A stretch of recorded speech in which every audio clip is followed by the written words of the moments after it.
네, 이어서 수업하도록 하겠습니다.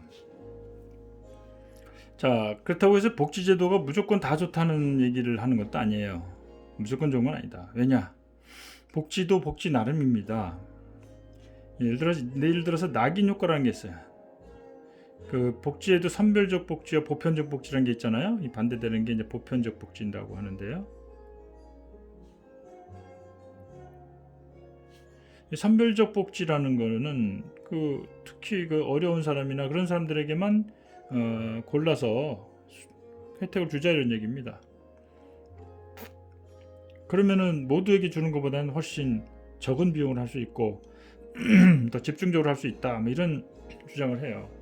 뭐 먹고 사는데 지장 없는 사람들한테 주는 돈을 어려운 사람에게 몰아서 주면은 더 큰 혜택이 있지 않겠느냐라는 논리인데요. 그 말은 그럴싸하게 보이지만 그 안에 어떤 꼼수가 들어있다는 겁니다. 그만큼 비용을 줄이겠다는 거예요. 그런데 선별적 복지는 그 수혜자에게 낙인 효과가 있다는 겁니다. 자, 예를 들어서 우리가 무상급식을 생각해 볼까요? 한때 이 무상급식 가지고 논쟁이 굉장히 치열했었죠. 왜 부잣집 애들에게 밥을 공짜로 주냐? 왜 이재용 아들한테도 밥을 공짜로 줄 필요가 있느냐? 그러지 말고 진짜 먹고 살기 힘든 사람 애들한테만 주자 이런 얘기인데요. 그 말을 들으면은 언뜻 그럴싸해요.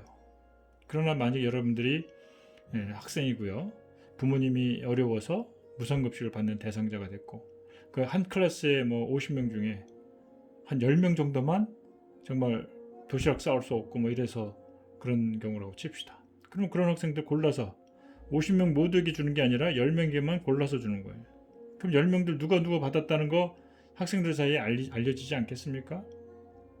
그러면은 벌써 어린 나이에 어린 마음에, 물론 어른들이면 뭐 그런 거 극복을 하고 서로 이해하고 내색 안 하고 살 수 있지만 어린아이들은 그렇지가 않잖아요. 상처를 입어요.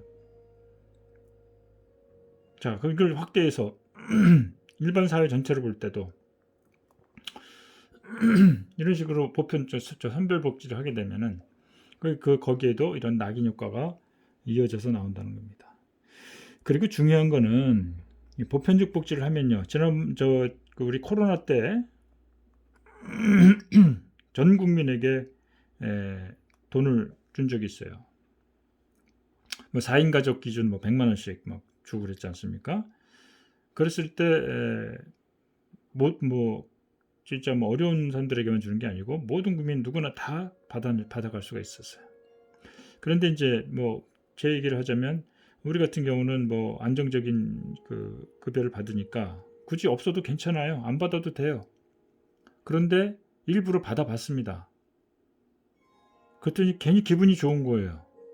내가 낸 세금 중에 다 돌아온 건 아니지만 내가 예를 들어 1,000만 원 세금을 냈으면 그 중에 한 번 100만 원을 이렇게 공돈을 받았다는 느낌. 내가 낸 만큼 받은 건 아니지만 그래도 나라에서 이렇게 신경 주는 이런 것을 받아봤다는 게 기분이 괜찮더라고요. 이거 가지고 밥을 사 먹고 뭐 물건 사고 하니까. 자, 이건 뭐냐면은 조세에 대한 저항을 줄여준다는 얘기입니다. 선별적으로 하게 되면 많은 부작용이 있어요. 어떻게 구분하냐는 얘기예요. 20% 사위 20%만 주고 21% 되는 사람들은 주지 말자 이런 얘기냐. 또 어떤 부부가 맞벌이 하는 집인데 그런 집은 부부가 맞벌이 하니까 소득이 다른 데보다 높죠. 부인도 열심히 고생해서 벌어가지고 소득 수준이 이제 그 대상에서 제외됐다. 얼마나 억울하겠어요. 뭐 그런 거로 따져서 선별적 복지는 매우 부정적인 부분이 많아요. 모두에게 골고루 주면 그런 저항이 없어진다는 겁니다. 그리고 좀 세금이 좀 더 나가더라도 그것이 투명하게 모두에게 골고루 혜택이 돌아가는 그런 다음에는 상당히 세금을 내는 것에 대해서도 긍정적으로 볼 수가 있는 것이죠. 자, 그래서 선별적 복지의 문제는 그렇게 얘기를 하고요. 그래서 최저 희망 임금 수준을 높여서 열악한 이제 정부가 나서서 최저임금을 자꾸 높인단 말이에요. 우리나라도 최저임금 때 한번 그런 게 논쟁이 있었잖아요. 그래 되면은 최저임금이 올라가니까 그보다 낮은 그 열악한 조건에서 일하는 경우는 사람들이 기피하는 부작용이 일어난다 그럽니다. 물론 최저임금이 이제 법적으로 제정이 됐기 때문에 모든 직장에서 그 임금이 올라가는 효과가 있죠. 그래서 이제 그것이 열악한 기업이나 중소 영세기업들한테는 굉장히 안 좋다는 얘기들이 많이 있었지만 장기적으로 보면은 그 임금 수준이 전반적으로 다른 모든 분야에 올라가는 효과가 있어요. 그래서 최저임금하고는 무관한 이미 최저임금 이상을 주는 대기업들도 여기에 반대를 하는 겁니다.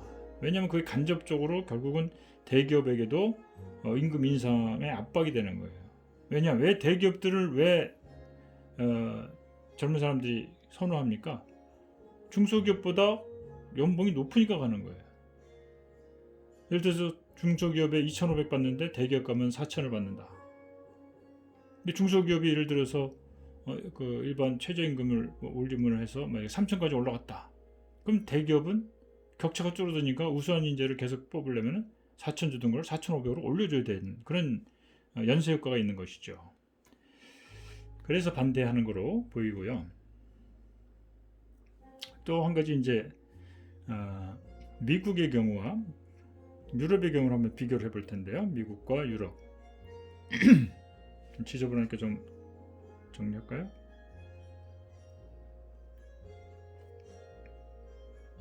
자, 미국의 빈곤층하고 유럽의 높은 실업률을 한번 비교해보고 둘 다 뭐 우려되는 건 마찬가지예요.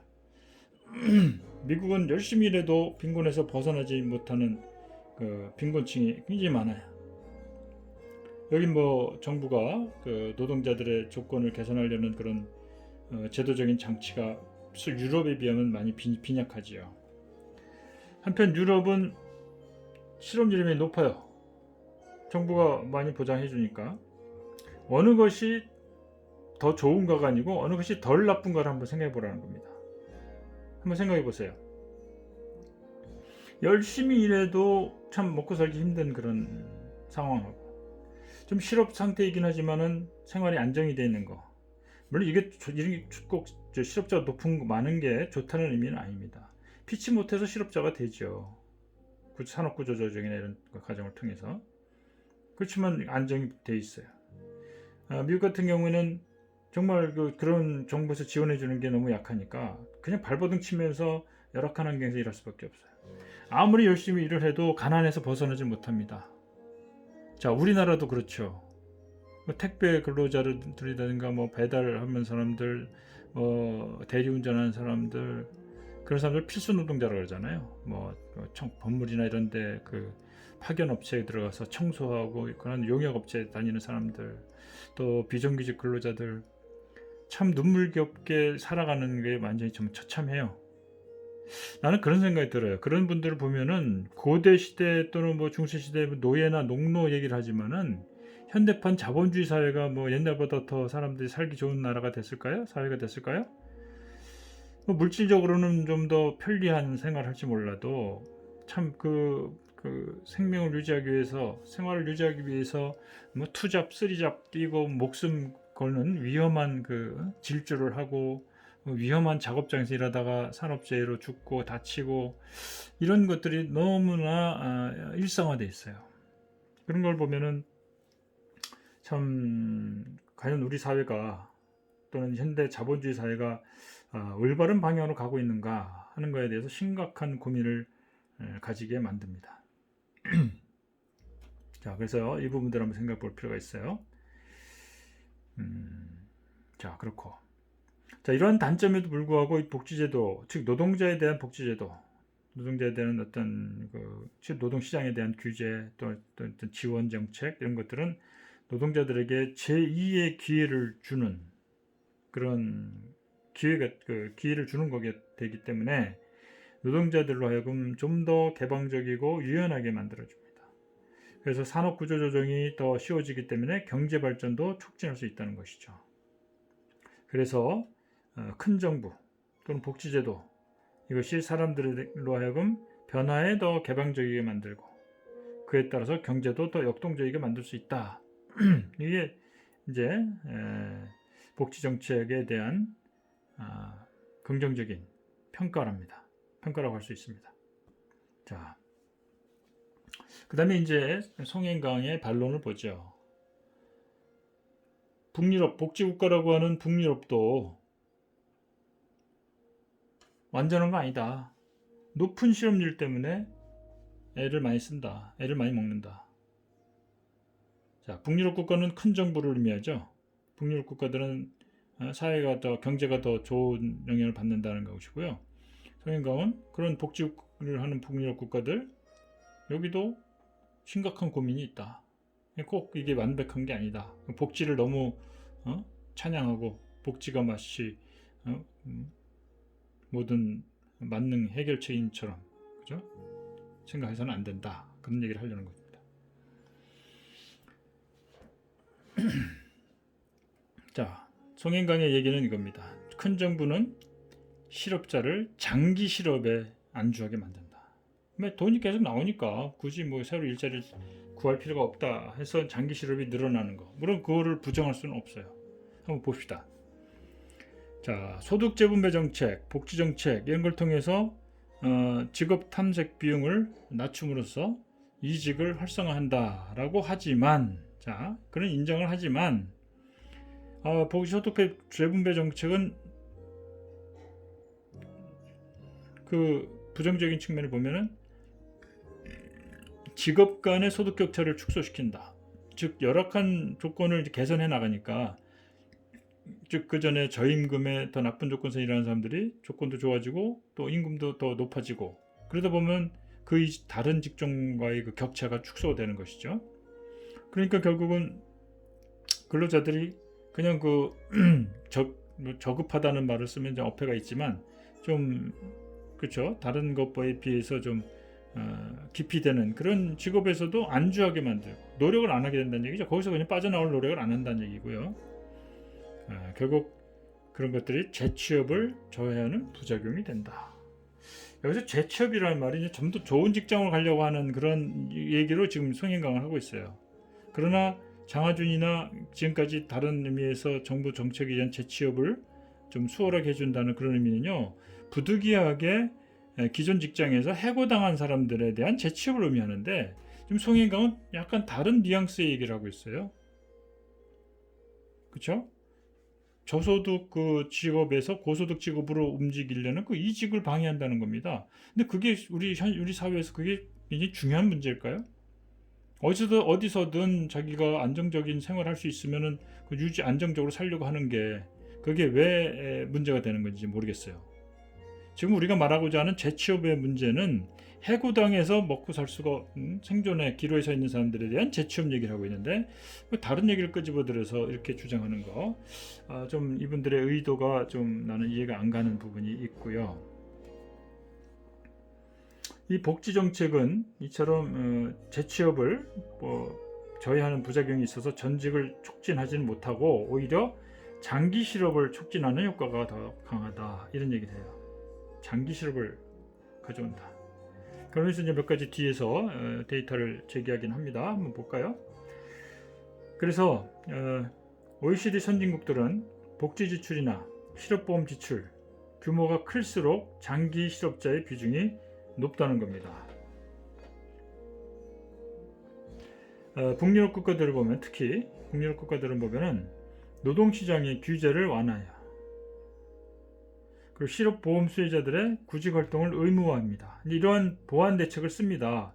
그 북유럽 국가들이 복지 정책을 매우 강화시켜서 많은 사람, 대부분 모든 사람들이 혜택을 보게 하지만, 그것과 더불어서 그렇다고 놀고 먹는 사람을 막기 위해서 노동시장에 대한 규제를 완화하는 게 기업 쪽에 유리한 거죠. 완화하면서 실업보험 수혜자들로 하여금 또 빨리 구직을 하도록 의무화시키는 그런 정책을 한다는 얘기예요. 그러면서 부작용을 줄인다는 얘기를 하는데요. 이거는 나중에 또 다시 얘기하겠지만은, 오케이, 이거 필요합니다. 자, 그리고 복지 정책이 되어 있기 때문에 노동시장 규제도 가능한 것이고요. 실업자들로 하여금 열심히 구직을 하려고 강요하는 것도 가능해지는 거예요. 정부가 노동자들을 위해서 하는 건 하나도 없으면서 자꾸 노동시장 규제를 강화시키거나, 그죠? 실업자들에 대해서 재취업하라고 막 강요하거나 그렇게 할 위치가 안 되잖아요. 정부가 노동자들에서 뭔가 해주는 게 없으면. 지금 북유럽 국가들은 뭔가 최대한 많이 해주면서 이제 잔소리하는 거예요. 열심히 해라, 그죠? 자, 그런데 이렇게 해서 북유럽 국가들은 이런 부작용을 줄이려고 하는데도 불구하고 이제 또 송인강의 또 그 반론이 나오죠. 그렇게 하지만 여전히 정부가 너무 설치되는 바람에 민간 노동시장이 위축된다. 여기서 말하는 민간 노동시장은요, 재취업에 대한 민간 노동시장입니다. 그거 분명히 해둘 필요가 있어요. 자, 민간 노동시장이 위축되고 또 이런 실업보험이나 이런 복지를 쓰기 위해서 정부의 재정 지출과 조세 부담이 여전히 큰 문제로 남아있다. 그럼에도 불구하고 이런 문제가 남아있다 이런 얘기예요. 여기 순서가 바뀌었어요. 여기 앞으로 가야 되는데.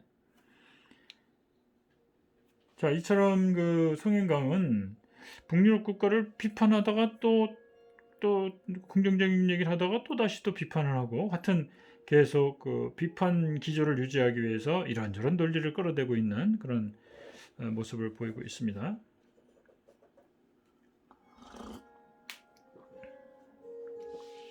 자, 송인강은 이런 얘기를 합니다. 복지정책이 노동시장의 기능을 저하시킨다 이렇게 주장을 합니다. 그 주장을 한번 들여다볼까요? 복지정책은 노동의 효율적 배분을 저해한다. 실업자를 양산한다. 이런 얘기를 합니다. 그 왜 효율적 배분을 저해하는가? 왜 실업자가 양산되는가? 한번 볼까요? 자, 부문별 임금 격차가 축소됩니다. 아까 얘기했죠? 그래서 이직을 잘 안 하고 현재 있는 직업에 안주하려는 경향이 생긴다고 했잖아요. 자, 이건 무슨 의미냐면 생산성이 낮은 쪽에서 생산성 높은 쪽으로 이동하려는 그런 그 이동의 동기가 저해된다는 거예요. 그죠? 자, 생산성 높은 노동자가 가장 수요가 높은 산업으로 배치되는 과정을 지체시킨다. 그래서 결국은 취업 의욕, 직업 탐색 그런 의욕을 낮춰서 실업을 조장한다. 갑자기 무슨 또 갑자기 실업을 조장한다 그래요? 더 좋은 직장으로 가려는 것이 좀 완화되는 것이 왜 실업을 내립니까? 자, 이거는 뭐 약간의 어폐가 있는 것 같고요. 하여튼간에 전반적으로 부문별 임금 격차 축소함으로써 더 월급을 더 급여를 많이 주는 쪽으로 가려는 그런 노력을 좀 덜하게 된다 이런 얘기죠. 그게 왜 실업자를 양산하는 겁니까? 그거는 한번 여러분들도 생각해 보기 바라고요. 자, 노동자들의 입장에서 볼 때는요, 평생 소득을 비교해서 이직을 결정합니다. 이직입니다. 첫 직장이 아니에요. 현재 어떤 A라는 직업을 가지고 있다가 더 전망이 좋고 더 생산성이 높고 즉 급여가 많은 쪽으로 이직을 결정한다 그러잖아요. 자, 그렇게 하기 때문에 직업 간 소득 격차가 클수록 탐색 비용이 적을수록 이직이 촉진된다는 겁니다.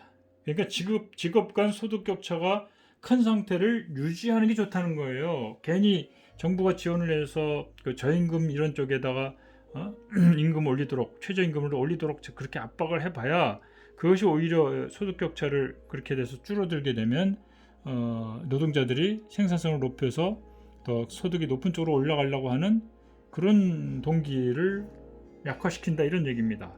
자, 그 말의 의미가 뭘까요? 난 이해가 잘 안 가요. 왜냐하면은 지금 우리가 말하는 그 실업자나 재취업 이런 부분은 진짜 경제가 안 좋아서 무슨 일자리든 그 진짜 가족의 생계를 위해서 직장을 가지고 싶어도 가질 수 없는 그런 절박한 사람들을 얘기를 주로 하고 있잖아요. 근데 이 송영강은 갑자기 무슨 다른 좀 더 좋은 직장, 좀 더 높은 이익을 주는 그런 쪽으로 가려는 그런 동기를 저해한다 이겁니다. 정부의 그 실업자들에 대한 지원 정책이 뭔가 약간 핀트가 안 맞는 얘기를 하는 생각이 듭니다. 한번 여러분들도 내 얘기에 동의하는지 한번 본인들도 한번 생각을 해보기 바라고요. 자, 이런 데 있어서 기본적으로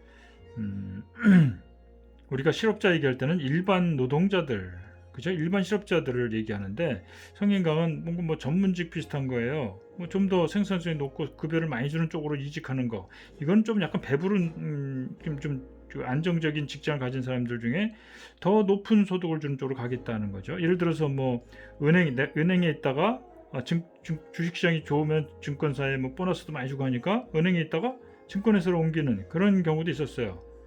내가 대학을 졸업하고 뭐 저기 직장 들어갈 80년대 초만 하더라도 그때 주식시장이 매우 화랑이었거든요. 1000포인트를 그때 막 뚫고 막 그래서 증권사의 직원들이 보너스 두둑이 받고 막 그랬어요. 그 은행 관두고 증권사 가는 사람들이 많았다는 얘기예요. 지금은 거꾸로죠. 증권사보다 은행을 더 선호하죠. 하여튼 이런 식으로 나는 그 연상이 된다는 거예요. 지금 우리가 이런 사람들에 대한 고민을 해줄 그런 배부른 소리 할 때가 아니거든요. 우리는 적어도 취업이 안 돼가지고 청년 실업률이 뭐 25%, 28% 그러고 실제적으로는 뭐 절반이 이태백 소리가 나오잖아요. 20대 태반 절반이 실업자다 하는 그런 절박한 시대에 살고 있는데 그래서 그런 분들의 취업들을 늘리고 그 실직자들이 또 다시 재취업할 수 있도록 그 지금 실직해가지고 뭐 교육훈련이나 이런 게 제대로 못 받아서 또는 나이가 들어서 못하는 분들이 많잖아요. 특히 우리나라 같은 경우 노인들이 굉장히 빈곤이 심한데 노인들도 일할 수 있는 노인들의 일자리 만들어주고 이런 것들이 굉장히 절박하고 심각한 문제를 안고 있죠. 그래서 그런 것들을 해결하기 위한 얘기들을 하고 있는데 왜 이런 다른 얘기를 여기다가 하는지 그 의도가 좀 이해가 안 갑니다. 심하게 말하면 그 의도가 의심스럽습니다.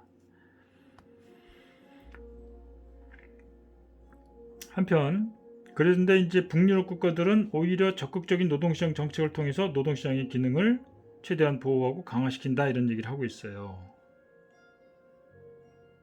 자, 이건 또 무슨 얘기일까요? 난 오히려 송인강이 본인들에게 불리한 논리를 제공한다고 봅니다. 왜냐? 북유럽 국가들은 복지가 잘 돼 있는 나라잖아요. 복지 국가일수록 이런 복지를 해주니까 노동자들이 아무리 노동시장의 규제를 완화시키면 노동시장의 규제를 완화시킨다는 것은 노동자에게 불리한 방향이거든요. 노동시장의 규제는 기업들이 하도 그 노동자들을 아주 안 좋은 상황에 몰게 하고 일하게 하고 임금을 적게 주고 또 이 노동을 많이 시키고 막 그게 일반적인 상황이잖아요. 그래서 그거를 좀 완화시키기 위해서 노동시장을 규제를 하는 겁니다. 규제를 강화하는 겁니다. 근데 이제 북유럽 국가들은 그러한 규제를 완화한다는 얘기예요. 노동자에게 불리하고 기업에게 유리하다는 것이죠. 뭐 약간 모순적인 것 같이 보이지만 그게 왜 그러냐면은 노동자들이 만약에 규제를 완화시켜서 쉽게 해고당한다 할지라도 사회적인 안전망, 복지정책으로 다 그 사람들을 보호를 해주는 거예요. 그러니까 기업들에게 유리한 그런 정책을 쓸 수가 있는 겁니다.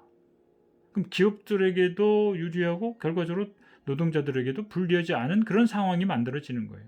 그래서 노동시장이 강화가 된다는 겁니다. 그거는 복지국가이니까 가능해. 그렇죠. 그래서 복지정책이 그래서 오히려 궁극적으로는 기업에게도 꼭 불리한 그런 정책은 아니다라는 주장이 가능해지는 거죠. 그러면 송행강은 복지정책을 하면 안 된다, 줄여야 된다, 뭐 자유시장주의자들 그런 얘기들을 하면서 이런 얘기를 하니까 스스로 자가당착이 되는 것이죠. 결과적으로 복지를 해야 노동시장을 기능을 강화시키고 규제를 완화시킬 수 있다. 그렇게 함으로써 기업에게도 유리하다. 그러면 결국 뭐예요? 복지정책을 하는 게 좋다 이런 뜻이 되잖아요. 그러니까 송행강은 원래부터 복지정책을 반대하는 사람인데 자기도 모르게 복지정책을 옹호하는 주장을 가버리는 그런 자가당착에 빠지는 겁니다. 그래서 복지정책과 노동시장 강화는 서로 양립 가능한 것임을 보여주는 그런 얘기를 오히려 송행강이 하고 있어요. 참 재밌는 주장을 하고 있는 것이죠. 또 송행강은 그런 얘기를 해요. 복지정책은 직장에 안주하게 한다. 자, 복지정책은 저소득층에게 보조금을 지원하고 또 고소득층에게는 세금을 징수해서 이게 유지가 되는 것이죠. 그렇게 되면 자, 아까도 얘기한 내용이 좀 반복되는 감이 있는데요. 저소득층은 가처분 소득이 생산성보다 높아진다. 자, 자기 능력보다 더 많이 돈을 번다는 얘기예요. 정부 보조금을 줌으로써 자기 능력대로 하면은 예를 들어서 100만 원밖에 못 벌 사람이 여기에 플러스로 정부 보조금으로 알파가 들어오니까 자기 생산성보다 높은 소득이 생긴다는 얘기죠. 가처분 소득이. 한편 고소득층은 세금으로 많이 빼나가니까 자기가 만약에 뭐 1억을 번다면 여기서 세금으로 마이너스 알파가 나간다는 얘기죠. 즉 자기 생산성보다 덜 번다 이런 얘기예요. 자 보세요. 고소득층과 저소득층. 고소득층을 우리가 뭐 전문직을 볼 수도 있지만요. 여기서는 주로 재벌 또는 자본가를 보면 돼요. 지금 뭐 이게 말을 용어를 이런 식으로 써가지고 이 잘 모호해졌는데요. 실제로 이 그 자유시장주의자들이나 또 이 송인강 이런 사람들은요, 이 재벌의 어떤 그 입장에 선 그런 경제학자들이에요. 결국 그런 사람들의 수익이 세금이 늘어나니까 불리해진다 이런 얘기를 하는 겁니다. 자, 그래서 하여튼간에 요거는 차치하고 저소득층이 자기 생산성보다 높은 소득을 올리니까 더 높은 수입을 주는 그 생산성 높은 직업으로 옮기려는 그런 인센티브가 없어진다는 얘기예요. 그런 걸 주장을 하고 있어요. 자, 꼭 근데 그 현재 직업이나 직장에서 안정적인 생활을 할 수 있으면은 굳이 뭐 옮겨야 될 그런 뭐 당위성이 있을까요? 안정적으로 살면 되죠. 근데 그거 안 옮긴다고 지금 뭐라고 하고 있는 거예요. 복지 정책을 하게 되면은 이런 사람들이 생산성을 더 높은 쪽으로 높여서 더 월급 많이 주는 쪽으로 가려고 하는 노력을 덜 한다. 그래서 이제 경제적인 활력이 떨어진다. 뭐 이런 것으로 주장을 하고 싶었던 거겠지요. 자, 그렇다면 한번 되물어 봅시다. 소득 격차가 이제 커져서 소득 격차 커져가고 소득이 적은 사람이 또 높은 쪽으로 가려는 노력을 하도록 만들어야 된다 이런 얘기인데요. 그럼 격차가 커져야 된다는 것을 옹호하는 게 되는 것이죠. 다시 말해서 소득 양극화가 생산성 차이에 의한 것이니까 또 그렇게 함으로써 생산성 차이로 인해서 생산성이 낮은 사람이 더 높은 이 소득을 위해서 노력을 해갖고 더 높은 생산성으로 그 직업으로 옮기려고 하는 그런 거를 위해서라도 소득 격차 양극화는 필요하다 이런 얘기입니다. 자, 좀 이상하지 않을까요? 나는 이런 주장이 익숙하지가 않아요. 여러분들은 어떻게 생각하세요? 한번 여러분들도 생각해 보기 바랍니다. 그런 생각이 듭니다. 이 송인강은 소득 양극화라든지 그로 인한 사회적 폐해 이건 정말 하루 종일 얘기해도 많아요. 엄청나게 많아요. 소득 양극화가 그로 인해서 지금 우리나라 사회뿐 아니라 전 세계 사회가 굉장히 많은 그 사회적인 부작용을 안고 있잖아요. 이건 정말 뭐 맨날 며칠을 얘기해도 끝이 없을 정도의 내용입니다. 이런 거에 대한 고민 없이 단지 뭐 사람들이 생산성 높은 쪽으로 이동하려는 그런 그 동기가 줄어들기 때문에 이런 소득 양극화를 완화시키는 정부의 소득 재분배 정책 뭐 이런 것들은 하면 안 된다라는 그런 주장이 돼버리는 겁니다. 자, 여러분들도 이 사람들의 주장이 과연 온당한 것인지 한번 비판적으로 검토해 보기를 바랍니다. 자, 이처럼 이제 얘기가 나와서 말인데요. 복지라든지 소득 재분배 정책은요, 이 경제발전 성과에 대한 공평한 배분을 위해서도 필요한 겁니다. 자, 우리 사회를 보면은요, 소수의 재벌 대기업의 정말 그들이 가지고 있는 부와 대다수 국민들이 정말 가난하고 절박한 상황에 놓여 있는 그 상황을 비교해 보면요, 참 뭔가 좀 부조리하다는 느낌이 듭니다. 그러니까 왜 그런지 설명을 할게요. 예를 들어서 뭐 재벌 2세, 3세들은요, 자기들이 능력이 있어서 뭐 그런 대기업을 경영하는 거 아니에요. 이재용이나 뭐 보세요. 그 사람이 뭘 기여를 했죠? 특히 삼성그룹에 뭘 기여를 했는지 찾아볼 수가 없어요. 단지 탈세를 통해서, 탈세라기보다는 참 편법을 통해서 지금 막 10조 이상의 부자잖아요. 세금도 진짜 거의 안 냈어요. 우리나라 세법 상속세에 의하면요, 10억 이상 넘어가면은 그 이상 넘어가는 금액은 50%의 상속세를 내게 되어 있습니다. 실제로 이재용이가 자기가 번 돈이 없이 부모한테 물려받은 돈으로 지금 십몇 조, 우리나라 주식 몇 대 부자의 탑3 안에 들어가는데, 이런 부가 형성되는 동안 굉장히 많은 편법이 이루어졌어요. 그래서 이건희도 그것 때문에 감옥 갔다 왔고요. 그걸 이명박이가 딱 원포인트 딱 그 한 사람 이건희 한 사람만을 면죄부를 줬죠. 그러면서 이명박이가 다스는 누구 거냐 뭐 해가지고 그 재판할 때 미국에서 삼성이 그 변호사 비용을 수십억을 내줬어요. 그게 뇌물죄가 돼갖고 여러 가지 다른 죄와 합쳐져서 지금 17년형을 대법원 판결을 받고 지금 다시 감옥으로 가지 않았습니까? 하여튼 그 재벌들이 그런 편법을 통해서 그렇게 이루어져요. 이재용이 또 지금 대법원 판결에서 결국 유죄 판결을 받았잖아요. 그걸 가지고 또 다시 고등법원에서 집행유예로 풀어주기 위해서 온갖 또 생쇼를 하고 있잖아요. 자, 그런 것들을 볼 때 이런 재벌 2세 3세들이 과연 그 사람들이 무슨 기여를 해서 그런 걸 소유했느냐, 그 능력에 따라 그런 천문학적인 연봉을 받고 있느냐. 이재용이 일가가요 1년 동안에 받는 주식 배당금만 뭐 7, 8천억 돼요. 근데 이제 또 세간에는 이건희가 갑자기 죽었잖아요. 뭐 6년간 식물인간 있다가 갑자기 요 타이밍에 그 죽은 것도 좀 뭐 저 자연스러운 건 아닌 것 같은데 뭐 그건 뭐 또 다른 얘기니까 놔두고 그래가지고 이제 그 상속세 문제가 지금 불거졌잖아요. 상속세를 내면 상속세 한 10조는 내야 된다라고 이제 언론에서 막 떠들어요. 그러게 되면은 뭐 이재용이가 그걸 다 낼 수 있느냐? 그거 내면은 뭐 삼성 그 지분 관계가 흔들려서 기업이 좀 불안해진다 등등 막 세금을 깎아줘야 된다. 다른 나라 같으면 뭐 그렇게까지 많은 세금 안 낼 수도 있는데 왜 그렇게 다 내야 되느냐? 뭐 이러면서 온갖 언론들이 이제 이재용한테 아부를 하고 있죠. 결국은 뭐 하여튼 우리나라 뭐 조중동을 필두로 한 그 종편 방송들이나 뭐 이런 것들이 다 이 삼성의 어떤 하수인 역할을 하는 거는 뭐 어제 오늘의 일이 아니지만 그런 부분에서도 이제 그런 얘기를 많이 하고 있어요. 자, 그래서 10조를 세금으로 내느냐 못 내느냐 뭐 이게 너무 비싸다 깎아줘야 된다 이런 얘기까지 하고 있고 이재용이 감옥 보내면 안 되니까 집행유예를 풀어줘야 된다는 식의 또 얘기도 막 나오고 있고 자 우리나라가 난 제정신인가 싶어요. 하여튼간에 그런데 뭐 재벌 그 창업자들이 그 대우를 받고 존경받는 건 당연하다고 생각합니다. 물론 그것도 여러 가지 평가해야 되는 부분이 있긴 하지만요. 부정적인 부분도 많고 그래도 창업자이기 때문에 존경받아 마땅하지만 그 2세 3세들은 뭡니까? 그 우리나라의 그 고속 경제 성장이 과연 박정희 대통령 혼자의 힘으로 됐느냐? 또 재벌들의 능력에 의해서 그게 결정됐느냐? 생각해 보자는 겁니다.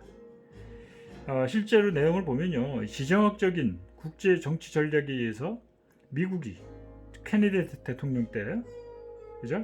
박정희 대통령 때 케네디였는데 바이코리아 정책에 의해서 우리나라 걸 엄청 수입을 해줘갔어요. 그래서 가능했던 겁니다. 우리나라 고속 경제 발전이. 근데 이 모든 경제 발전의 기적이 박정희 대통령한테 다 그냥 몰려가고 있고요.